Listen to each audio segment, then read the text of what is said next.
que a teologia é tão ruim assim? Será que realmente essa é a função da teologia? Ela realmente tem esse aspecto tão negativo? Irmãos, a teologia, assim como outras coisas da vida, a gente faz, irmãos, até sem querer fazer, né? Muitas pessoas, por exemplo, não gostam de filosofia. Você perguntar para qualquer aluno, o aluno não gosta de filosofia. Mas, irmãos, não tem jeito de não filosofar. Se você falar sobre um procedimento, um comportamento, qualquer coisa, já entrou em ética, já está falando de filosofia. Se você pensar em ciência, você corre o risco de filosofar a filosofia da ciência. Se você entrar no campo da política, você corre o risco de trabalhar a filosofia política. A gente não gosta de economia, eu fico pensando que estudar economia é uma coisa muito chata, né? Mas a gente já começa a ensinar economia para os meninos muito cedo. Se o seu menino te pede um negócio de manhã e quer outro à noite, você precisa ensinar para ele: meu filho, aqui você tem que ter um equilíbrio financeiro e você vai trabalhar conceitos básicos de economia. Irmãos, e teologia na igreja é uma coisa que nós também não podemos fugir. Se você cantar um corinho, um hino, você já está fazendo teologia. Você já está pensando teologicamente. Se você ainda ousar perguntar se a frase daquele corinho está correta, aí pronto, você chegou na teologia de alto nível. Porque você já chegou a interpretar a colocação teológica da fé que está sendo exposta naquele cântico. É teologia de alto nível. As pessoas nas nossas igrejas, irmãos, fazem teologia inconscientemente. Nós compomos, quantas pessoas nas nossas igrejas compõem cânticos, estão fazendo teologia. Quando nós convidamos uma pessoa para pregar na nossa igreja, pessoas da nossa igreja, às vezes uma pessoa que nós chamamos, entre aspas, leigo, né? A pessoa vai lá à frente e ele traz uma reflexão para a igreja. Ele já fez teologia, porque ele expôs ali alguns conceitos da fé, da sua compreensão da Bíblia. Se você convidar uma pessoa para dar um testemunho, já tem teologia no testemunho, porque a pessoa vai colocar certos conceitos teológicos, e às vezes até antagônicos, né? O camarada diz lá num testemunho, por exemplo, aí eu estou pegando um exemplo aleatório, não sei nem se eu já ouvi isso, mas certamente a gente já ouviu, né? O camarada disse: não, minha mãe tentou me abortar e tal, meus pais não queriam, mas aí Deus colocou a mão e não abortou, porque eu era um escolhido de Deus. Pronto, já fez teologia no testemunho. Aí lá no meio do testemunho, ele já aconselha: ó, gente, cuidado, não se desvie, porque senão você vai perder a sua salvação, Deus vai tirar a sua... Aí pronto, já fez teologia contrária à primeira que ele falou. Ele fez uma no início e outra no meio, né? Ele já se contradiz da própria colocação do testemunho dele, porque ele está fazendo teologia sem querer, às vezes até sem perceber, mas ele está teologizando, está comunicando com as pessoas através de pensamentos relacionados àquilo que ele crê. Olha que coisa tremenda. Irmãos, um conceito muito comum de teologia, e eu extraí esse conceito do livro Teologia do Antigo Testamento, do Ralph Smith, é o seguinte: teologia é o estudo da revelação e do conhecimento de Deus, e as suas relações, as relações de Deus, naturalmente, com o homem e com o mundo. Então, irmãos, todas as vezes que nós pensamos na revelação de Deus, você está teologando. Todas as vezes que você pensar no conhecimento de Deus, você está teologando.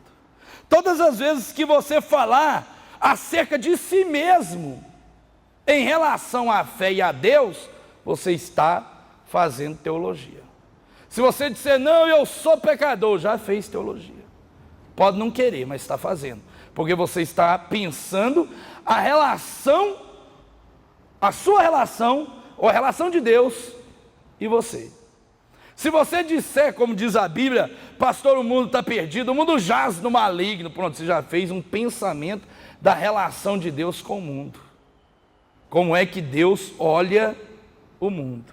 Então, irmãos, a teologia a gente faz sem querer fazer, como tantas outras áreas, que gostando ou não gostando, a gente vai fazer querendo ou não querendo.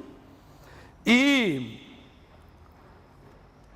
nós vamos pensar nessa importância da teologia, principalmente da teologia bíblica. Hoje nós podemos afirmar no Brasil, hoje aqui no Brasil, eu posso afirmar que há 3 polos teológicos distintos em destaque no meio evangélico, nos meios evangélicos. Teologia igrejeira, digamos assim, a teologia nas igrejas, como é que as pessoas refletem, como as pessoas pensam a sua teologia dentro da igreja. Basicamente nós temos 3 modelos. É claro que em cada um desses modelos nós podemos botar em um punhado de subdivisão, e se a gente for fazer divisão pra caramba, irmãos, aí a gente vai gastar aqui só o resto da manhã só fazendo análise da história das denominações, e aí é um fim, né? Mas vou botar 3 básicas, que eu acho que é o que a gente está percebendo aí, que está mais em evidência, né? São os conflitos que estão mais aparentes. A primeira teologia, que nós chamamos de teologia reformada histórica, está sendo hoje muito difundida, especialmente com pastores como Augusto Nicodemos, o próprio bispo Walter Macalester, o Hernandes Dias Lopes e outros pregadores aí que estão trabalhando essa questão da teologia reformada histórica, em que estão inseridos ali os pensamentos das igrejas tradicionais e das igrejas históricas renovadas. Que de alguma forma a teologia dessas igrejas está mais ou menos alinhada. Segundo polo mais em evidência, e aí principalmente por causa da evidência numérica, estão os pentecostais, não é? Especialmente com a sua doutrina da pneumatologia e com a ênfase no falar em línguas como a evidência única do batismo com o Espírito Santo, dentre outras coisas que define a teologia pentecostal, mas especialmente, né, por uma questão numérica. Só a Assembleia de Deus hoje tem, em todos os ramos da Assembleia de Deus hoje, tem 12 milhões de assembleias, de assembleanos do Brasil. Quer dizer, é um número, quase a metade dos evangélicos do Brasil, né, ou 1/3 da população evangélica brasileira, se enquadra na característica dos pentecostais. E por fim, que é um outro polo também, que as nossas ovelhas, né, gostam muito, porque assistem todo dia na televisão, não tem muito jeito assim, estão lá, é só um membro da sua igreja ter uma insônia e ele vai se ver em contato imediato de 3º grau com essa outra teologia, que são os neopentecostais, né? Com a sua teologia, eu diria que eles não deveriam ser neopentecostais, deveriam ser neomedievais, hein? Com essa teologia dos espíritos, dos encostos, do medo, né? Você assiste uma novelinha da vida real e você termina aqui morrendo de medo, né? Eu não deixo nem meus meninos assistir, porque senão vai ter pesadelo a noite inteira. Então essa questão dos espíritos, dos encostos, a teologia das indulgências, em que a pessoa compra pequenas indulgências para garantir as bênçãos, né? É uma florzinha, é um não sei o quê, um lencinho, papapá. É a teologia das pequenas indulgências e da prosperidade, que está aí também, principalmente em destaque pelos neopentecostais, ainda que não seja propriedade exclusiva dos neopentecostais.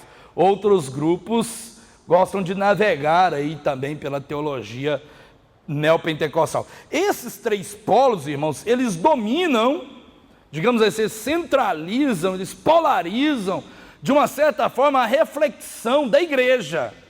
Talvez não a do teólogo, do acadêmico, do professor, talvez nem a do pastor, ou também a do pastor, pode ser que aconteça, né? Mas eu acredito do pastor talvez um pouco menos, mas pode acontecer. Mas especialmente as pessoas das igrejas, elas são profundamente influenciadas através das mídias impressa, da mídia da internet, enfim, das novas tecnologias, as pessoas se veem diante destas perspectivas. E elas vão associando esses pensamentos, esses modos de compreender a Bíblia, essas maneiras de compreender a vida, elas vão anexando isso à mentalidade delas. E elas vão refletindo isso dentro da comunidade. Por isso, irmãos, é que o McAllister, Mark Dever, ele vai dizer, olha, nós precisamos de uma teologia bíblica. Não adianta muito você ter uma pregação expositiva.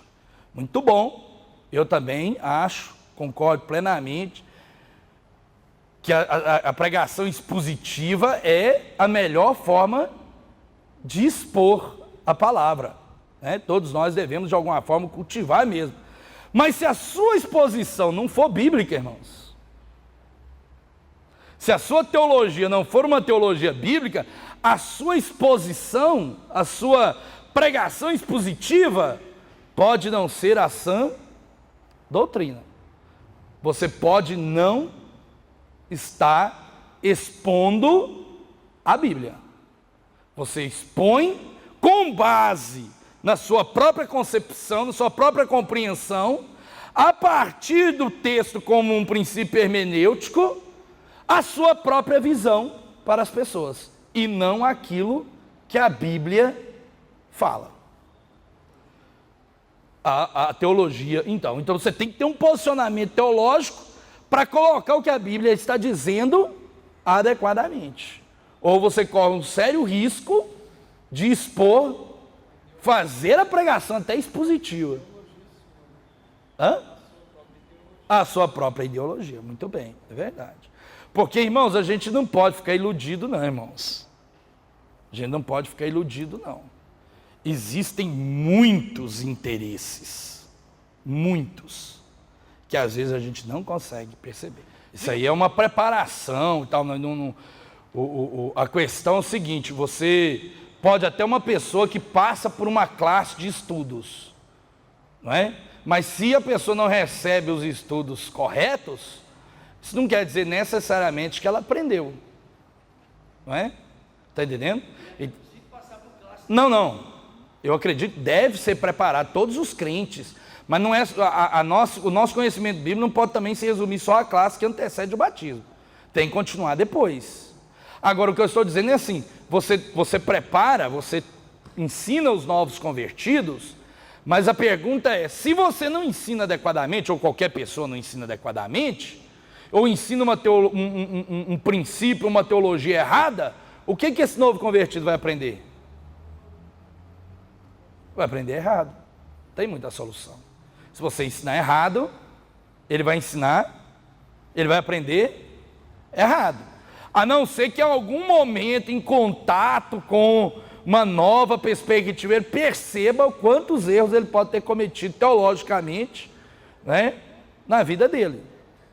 Mas eu acredito não só o novo convertido, mas a igreja inteira. Porque o papel da igreja, agora eu vou sair um pouquinho de teologia aqui, eu acho que a igreja ela tem um tríplice papel. A igreja ela adora a Deus, a igreja, as pessoas se edificam em Cristo, e a igreja leva o evangelho. Então a igreja não pode abrir mão dessas três coisas. Quando nós nos reunimos para adorar. Mas nós também precisamos nos reunir para a edificação. E a edificação é o quê? É o conhecimento bíblico, é o aprendizado da palavra, é o desenvolvimento. Isso não pode ser só no início.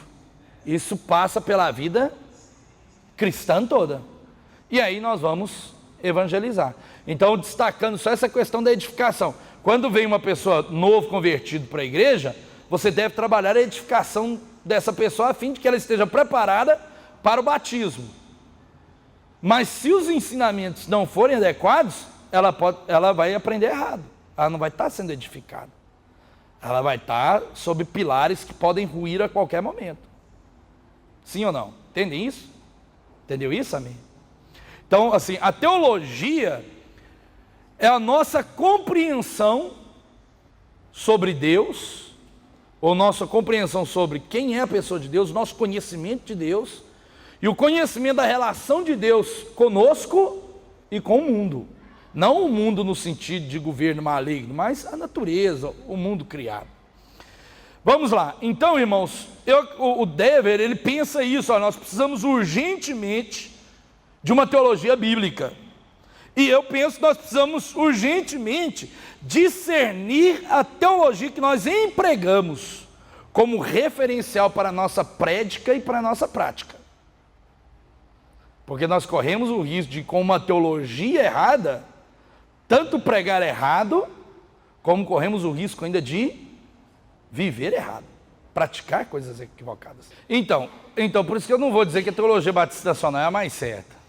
Eu vou tentar dizer que a teologia bíblica... Pois é, não... Pois é, pois é, não é verdade. Não, mas existe aí uma teologia batista nacional e existem teologias batistas nacionais, né? Então, essa questão é mais filosófica, né, pastor, que teológica. Nós concordamos, irmãos, que todas as vezes que nós fazemos essa pergunta, ela é pertinente no seguinte sentido, irmãos, porque todas as vezes que você diz a minha teologia é certa e você não está aberto à discussão, você já se tornou fundamentalista. Qual é a teologia certa? Você sempre deve estar aberto ao debate. O grande problema nosso é que nós dizemos assim, a minha teologia é certa, ponto final. E eu não abro para discussão. Não tenho a sensibilidade de olhar ou de pensar a teologia do outro. Eu acho até que tem uma comédia, assim, é comédia isso, a gente nem não gosta de assistir. Eu também não gosto de assistir porque meu irmão me insistiu muito que eu assistisse com ele, um programa de comédia em que uma pessoa morreu e foi para o céu. Chegou lá no céu, era o Deus, não era um Deus lá da Indonésia. E a pessoa disse, ué, mas eu morri, e você é Deus? Ele falou, sou Deus. Não, mas lá me disseram que era outro. Eu falei, não, eu é que sou Deus. Ele falou, mas eu fui assim, no caso ela era católica, eu fui católica praticando assim. Pois é, problema seu, eu é que estou certo. Ele falou, mas ninguém nunca ouviu falar de você. Eu falei, que você sabe, meu povo é meio tribal ainda, mas um dia vai alcançar o mundo inteiro. Então assim, é uma perspectiva, acho que alguns irmãos assistiram, se não assistiram, é uma comédia, zomba do evangelho, zomba da fé, mas essa intrigante pergunta, quem nos garante que nós estamos certos, né? Eu acho que a pergunta que se faz é assim, ou a afirmação que eu digo é assim, se eu disser a minha teologia está correta e não estou disposto a dialogar com mais ninguém, já está errado. Se a minha teologia, eu considero a minha teologia boa, mas estou disposto a conversar, eu não me tornei uma pessoa intransigente. Agora, o Mark Dever, ele pondera isso, ele disse, olha, naquilo que é essencial, todos nós devemos concordar. O que nos faz, por exemplo, protestantes evangélicos? Nós discordamos da igreja presbiteriana em algumas coisas, mas no essencial, nós estamos próximos deles. Nós discordamos talvez com batismo de criança, batismo do Espírito Santo, mas na salvação, no pecado, na soberania de Deus, na palavra, na Bíblia como palavra de Deus, nós estamos muito próximos deles. Por outro lado, a Assembleia de Deus é muito distinta, muito mais ainda do que a agenda presbiteriana. Muito mais distinta, mas em algumas coisas nós estamos muito próximos, nesses mesmos princípios da igreja Assembleia de Deus, em muitos aspectos. Uma vez pregando ao Conselho de Pastores, eu disse isso, olha irmãos, nós temos muitas divergências, mas todos nós entramos pelo mesmo caminho, que é Jesus. Sem Jesus, todos nós dizemos, não há salvação. Todos nós entramos pela mesma porta que é Jesus, andamos pelo mesmo caminho que é a palavra de Deus, divergimos as nossas interpretações, mas andamos pelo mesmo caminho. E todos nós queremos chegar no mesmo lugar. Todos nós vamos para o mesmo céu, né? Eu acho que lá no céu não haverá muita separação. Só para os irmãos da congregação cristã, que realmente eles vão ficar assim numa parte mais de lado, que eles não misturam com a gente, não. Brincadeira. Então assim, a questão aqui não é uma teologia mais certa, uma teologia correta, mas é a gente ter consciência daquilo que a gente está pregando, daquilo que a gente está falando, da teologia que nós estamos pensando. E o Mark Dever, ele pensa que a teologia adequada é a teologia bíblica. Agora, irmãos, existe, e não é isso que o Mark Dever está pensando, mas tem que ser destacado, existe nos seminários uma teologia bíblica, uma disciplina acadêmica que responde por esse nome. E existe uma teologia bíblica do Antigo Testamento, com 10 metodologias distintas, e existe uma teologia bíblica do Novo Testamento. E o Kaiser, o Walter Kaiser, tentou fazer uma unificação, através do conceito de promessa, unificar a teologia bíblica do Antigo e a teologia bíblica do Novo como uma única teologia. E nós colocamos o nome de teologia bíblica porque nós estudamos os textos bíblicos, e isso porque também existem outras disciplinas que respondem pelo nome de teologia. Então a teologia bíblica não é igual à teologia sistemática. O Dever, na teologia bíblica dele, ele pensa em conceitos sistemáticos. Se você ler o 2º capítulo do livro, ele vai usar argumentos da teologia sistemática no capítulo de teologia bíblica. É porque ele não está usando o termo teologia bíblica no sentido de um texto, de uma matéria, de uma disciplina acadêmica. Mas ele está pensando na teologia que seja da Bíblia. Não é? Então ele vai usar uma metodologia, no capítulo da teologia bíblica, ele vai usar uma metodologia sistemática. Não sei se o Zé percebeu isso lá, não sei, não leu ainda não. Então quem comprar o livro, for ler, vai ver que o 2º capítulo, que é a teologia bíblica, ele vai usar os pressupostos da teologia sistemática. Mas o que ele vai dizer? Vai dizer que aquela teologia sistemática, ou aqueles pontos, aqueles conceitos, aquele agrupamento em sistemas, é bíblico. Então é teologia bíblica. Então o princípio dele não é utilizar a palavra teologia bíblica no sentido de uma disciplina do seminário que se diferencia da teologia sistemática, da teologia histórica, da teologia exegética, da teologia contemporânea. Mas é teologia bíblica porque a fonte dela é a Bíblia. Ele pensa em teologia bíblica porque é uma teologia que emana da Bíblia.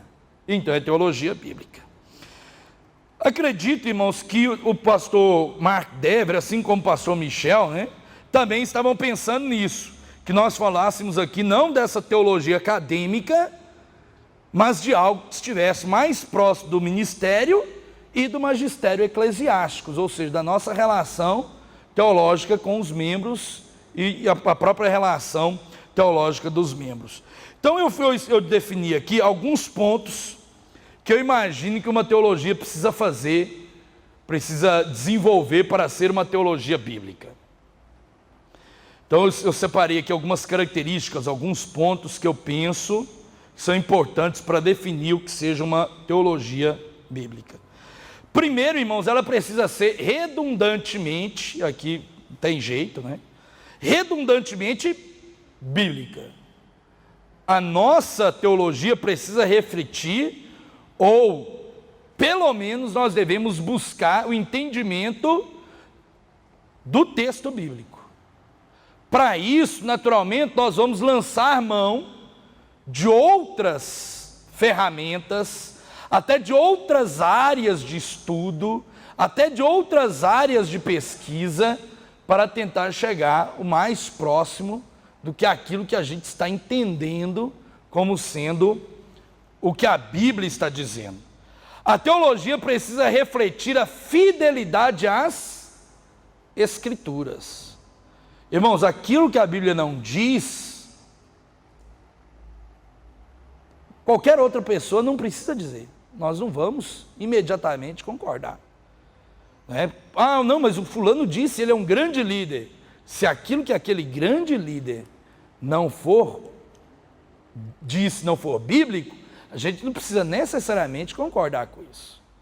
É claro que a gente precisa ter a sensibilidade, porque há muita verdade, há muitas coisas boas que não necessariamente estão na Bíblia. A Bíblia é a fonte da verdade, mas a Bíblia Mas nós sabemos que existe muita verdade contada que não está na Bíblia. Eu costumo... Hã? Tudo que ela fala é verdade. É verdade. Nem toda verdade está na Bíblia. E nem toda verdade está na Bíblia, mas tudo que ela fala é verdade. Então existem muitas verdades por aí. Uma pessoa pode chegar a uma conclusão da verdade e a gente achar interessante o que ele está dizendo e ser verdade, mas nós precisamos conferir, né, se aquele princípio, aquilo está realmente de acordo com o que a Bíblia diz. Uma pessoa pode até fazer uma teologia, algo para a comunidade dele, que até de alguma forma, se ele tiver competência, vai ser muito útil, inclusive para a comunidade dele, mas que não necessariamente aquilo não significa necessariamente que aquilo é bíblico. O que é útil não significa necessariamente que é bíblico. E nós precisamos, daqui a pouco eu vou entrar no outro ponto que é da contextualização, né? Então a teologia, ela precisa refletir o entendimento bíblico, ela precisa refletir a fidelidade às Escrituras, e nós precisamos entender que a teologia emana da Bíblia, e não o contrário. Nós não podemos dizer que a nossa teologia explica a Bíblia. Pelo contrário, a nossa teologia emana da Bíblia. Se a nossa teologia não emana da Bíblia, não é teologia bíblica. Ela pode ser qualquer outra teologia, porque pode até falar de Deus, mas não é bíblica.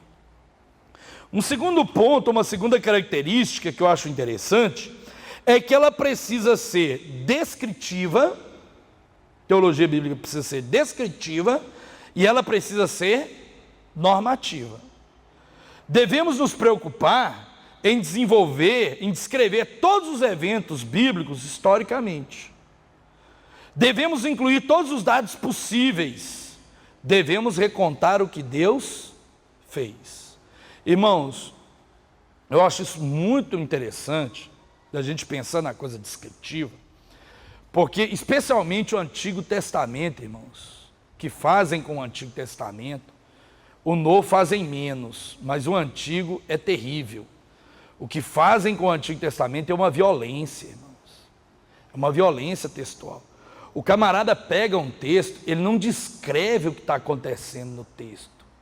Ele já sai fazendo links, pontes, com contextualizações que ele acha que são contemporâneas, e ele vai criando uma série de links, irmãos, que se você for averiguar historicamente, biblicamente, aquilo não tem nada com o Antigo Testamento. É terrível, irmãos, o que se faz, e aí eu digo especialmente com o Antigo, mas se faz com o Novo também, mas o Novo é bem menos, porque o Antigo tem uma gama histórica muito maior, mas o que se faz com o Antigo Testamento é uma violência, irmãos. As pessoas não estão preocupadas em entender os eventos lá e então. Pega o texto, já sai criando pontes, links e vai fazendo isso e aquilo. E muitas vezes, irmãos, aquilo não tem nenhuma fundamentação histórica, sociológica, psicológica ou qualquer coisa que seja. A coisa é tão terrível, irmãos, que quando você vai às vezes conversar com um crente da sua igreja e você lê o livro, o texto do Antigo Testamento, e você aponta alguma coisa, ele fala, mas não foi isso aí que eu ouvi, não. Não, mas é assim, o crente até assusta, irmãos, e acha que nós é que somos os hereges, né? Porque a gente quer descrever antes de normatizar. A gente quer incluir todas as possibilidades históricas antes de fazer, de normatizar. E muitas pessoas, infelizmente, preferem já criar os dogmas, as normas, sem nem mesmo compreender historicamente o texto, em que sentido ele está inserido, não é? Às vezes acontece até de uma,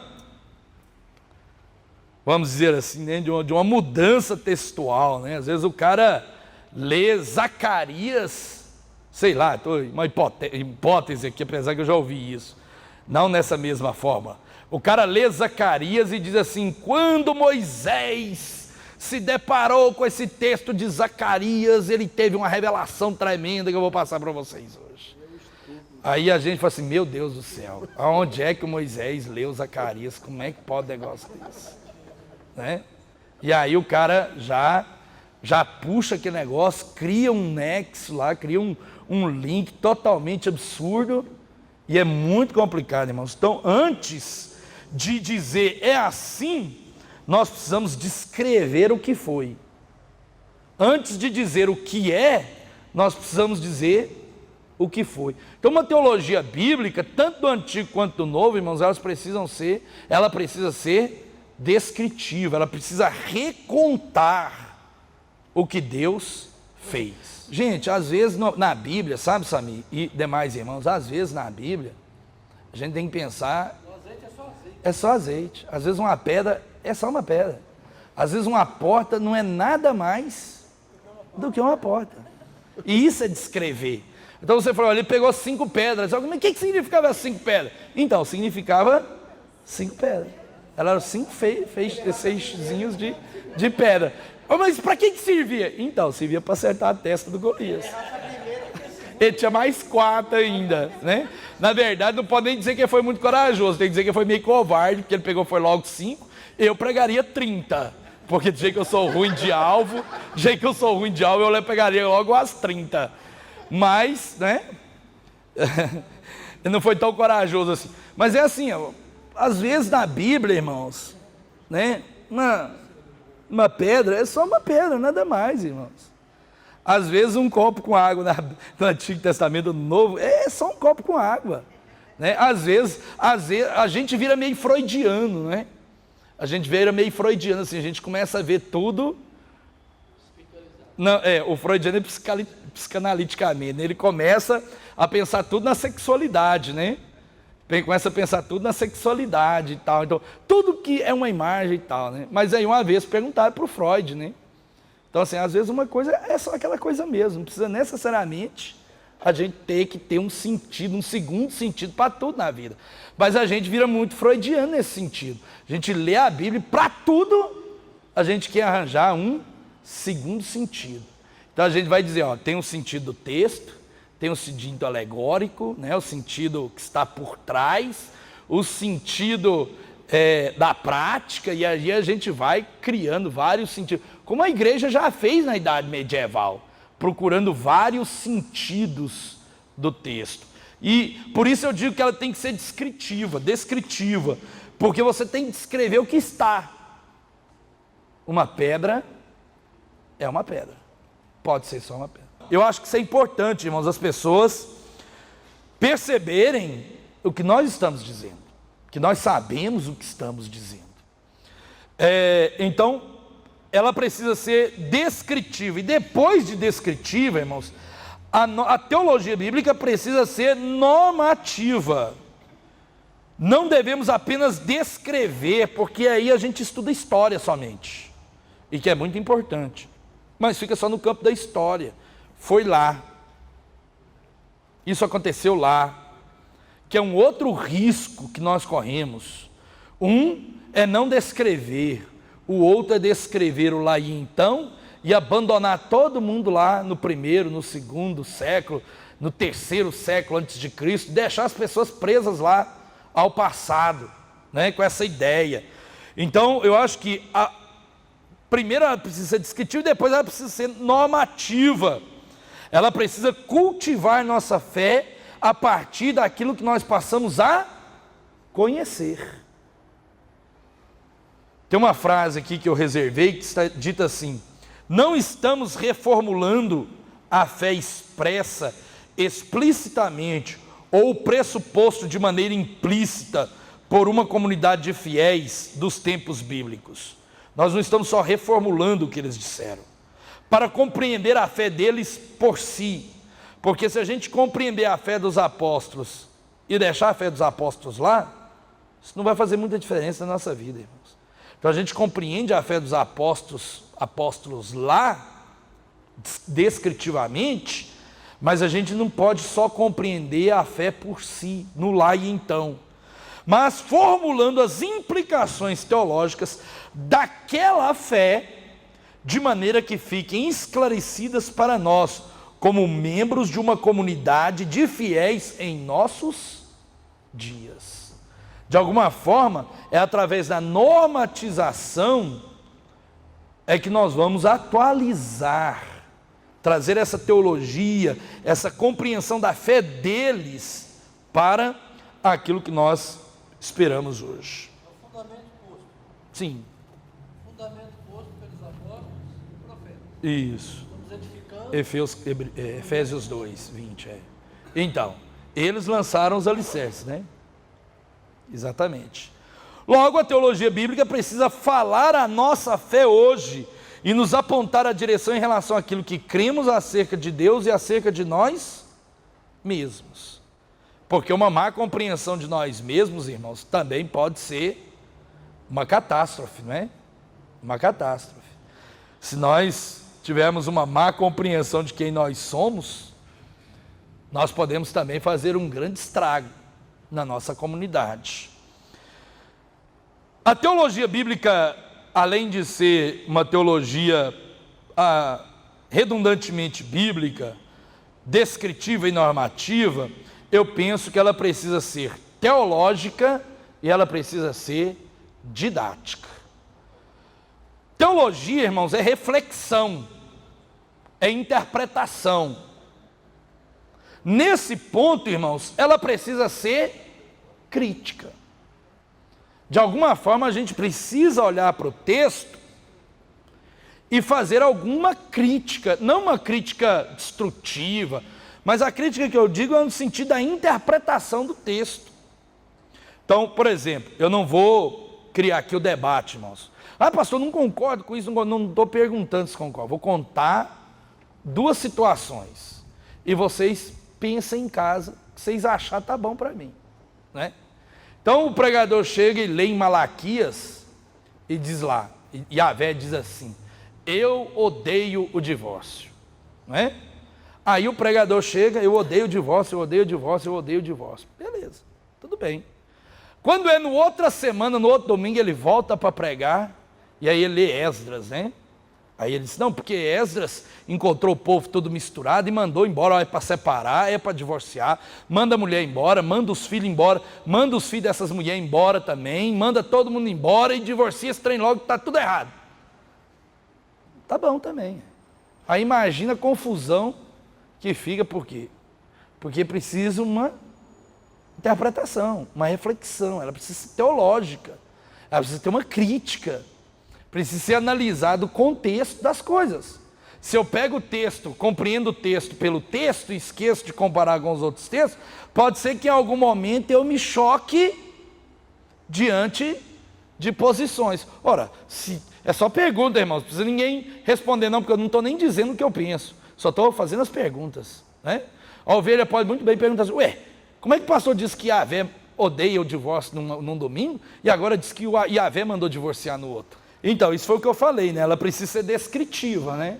Ela precisa descrever o que está sendo dito. Agora, além de ser descritiva e normativa, ela precisa ser teológica, ela precisa ser crítica. Eu preciso pensar essas possíveis... Não são contradições, mas essas supostos conflitos, aparentes conflitos que estão ali dentro da Bíblia. No jornal que deve sair agora, eu até escrevi um artigo, que eu não vou contar o artigo, senão perde a graça, mas eu pedi para eu escrever lá, eu escrevi alguma coisinha que eu apontei dois pontos interessantes no Novo Testamento. Paulo disse assim, olha, e ele concedeu uns para mestres. Está lá em Efésios 4. Né?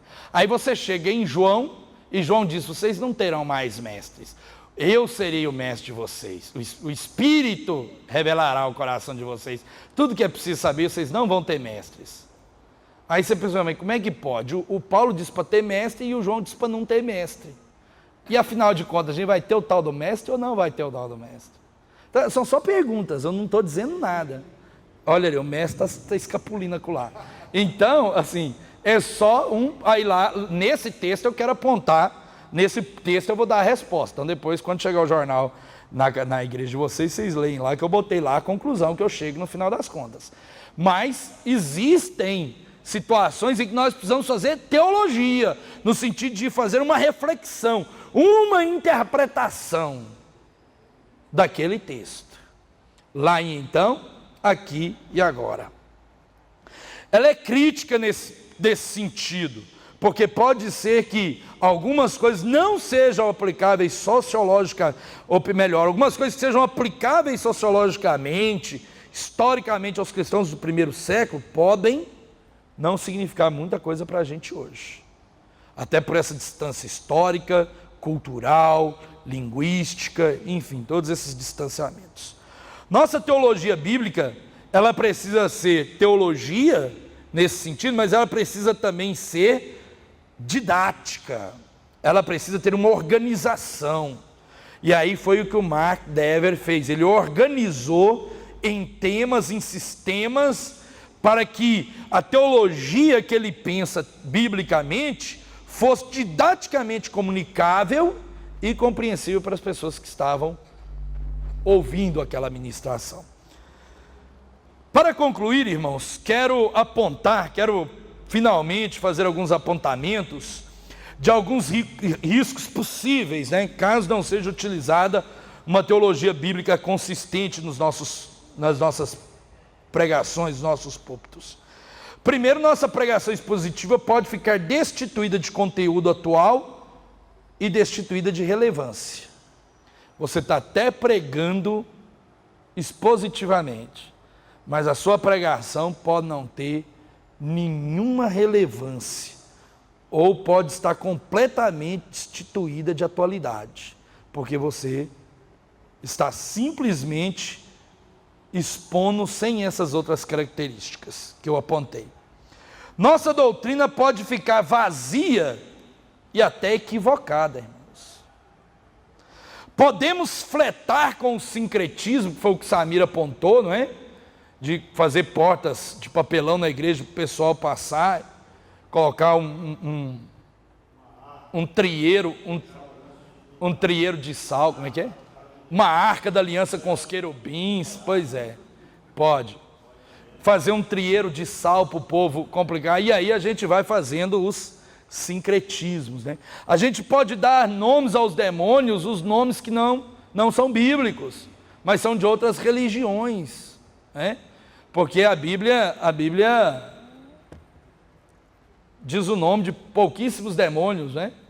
Tem o Legião e o Beelzebu e o Mamon. Vocês estão sabendo de demônio, hein?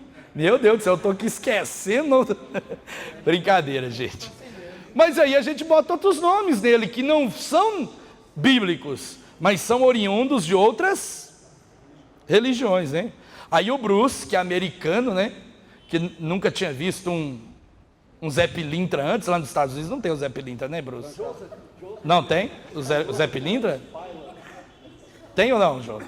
Não tem. Aí o Zé Pilintra, que é uma entidade nacional, nós nacionalizamos o Zé Pilintra. Aí a gente está expulsando o Zé Pilintra, aí veio o Bruce, né, para expulsar o Zé Pilintra. Senhor Zé Pilintra, sai agora, por favor. Por favor, sai desse corpo, né? Brincadeira, viu, Bruce? Americano, né? Lá nos Estados Unidos, lá na Galileia, os demônios respondiam pelo nome de legião, não é isso? Lá nos Estados Unidos, eles atendem pelo nome de boinas verdes, vermelhas ou verdes? Boinas verdes. Não tem esse demônio lá?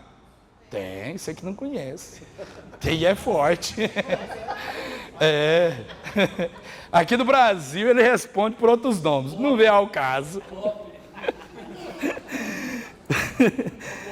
É o Bop lá do Rio de Janeiro, não, brincadeira, né, Zé? Mas é uma brincadeira. Não tem uma tropa de elite do exército americano que tem um nome assim, boinas... Ah, e é isso aí mesmo. Então lá nos Estados Unidos eles respondem por esse nome aí. Porque lá em Israel eles eram chamados pelo nome da tropa de elite do exército romano, né? Brincadeira, gente. Só brincadeira. Mas nós estamos no risco, irmãos, de fletar com esse sincretismo, né? Com essa questão do ressuscitar estas coisas medievais que a reforma protestante já sepultou há quase 500 anos que a reforma protestante sepultou, irmãos. E a gente corre um risco danado de ressuscitar essas coisas, como algumas denominações, especialmente neopentecostais, estão ressuscitando, né? É perigoso, irmãos. E por último, corremos o risco ainda de uma indefinição teológica. Que aí vem o caso que o pastor Zé Carlos falou, né? As teologias batistas nacionais, né? De que lado nós estamos? Esse é um problema sério, né, irmãos? Das nossas indefinições. Aí a gente vai ter, por falta talvez de uma teologia bíblica consistente, né? A gente tem aí inúmeras ideologias, inúmeros pensamentos, inúmeras teologias, inúmeras visões, compreensões do mundo, e vira aí uma indefinição terrível, né? Então são coisas aí, irmãos, para a gente refletir.